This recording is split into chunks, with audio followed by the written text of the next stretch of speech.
మనలో ఒకరు మన చిన్నమైల్ అంజిరెడ్డిగారు. మెదక్ జిల్లా రామచంద్రాపురంలో రాజిరెడ్డి లక్ష్మీనరసమ్మ పుణ్య దంపతులు ఓ సాదాసీదా రైతు కుటుంబంలో పుట్టారు. ప్రేమానురాగాలు, ఆప్యాయతలకు చిరునామా అంజిరెడ్డిగారి సతీమణి గోదావరిగారు. ఆమె ఆయనలో సగం. కుటుంబ, వ్యాపార, రాజకీయాల్లో తోడు నీడ. కుటుంబం నుంచి పుణికిపుచ్చుకున్న విలువలు, చిన్ననాటినుంచి స్వతహాగా అలవడిన దేశభక్తి, ప్రజాసేవ 1978లో ఆర్ఎస్ఎస్ వైపు, 1982లో ఏబీవీపీ వైపు అంజిరెడ్డిగారిని ఆకర్షించాయి.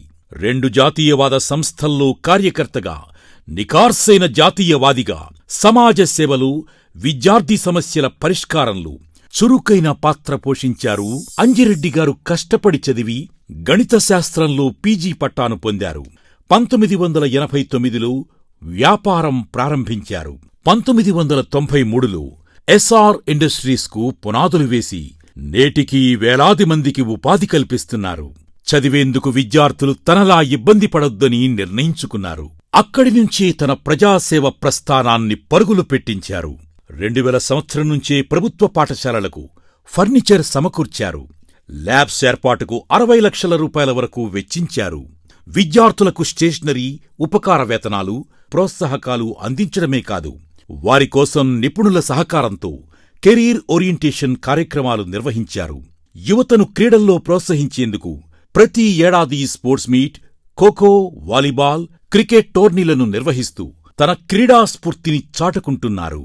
2002లో ఎస్ఆర్ ట్రస్ట్ను ప్రారంభించిన అంజిరెడ్డిగారు ఉచిత త్రాగునీటిని అందించే కార్యక్రమానికి శ్రీకారం చుట్టారు. జిల్లాలోని ప్రభుత్వ విద్యాసంస్థలు, కార్యాలయాల్లో ఆర్ఓ ప్లాంట్లను ఏర్పాటు చేశారు. నీటి కొరత ఉన్న ప్రాంతాల్లో సైతం ఆర్ఓ ప్లాంట్లను ఏర్పాటు చేసి వాటన్నిటినీ నేటికీ నిర్వహిస్తున్న ఘనత అంజిరెడ్డిగారిదే.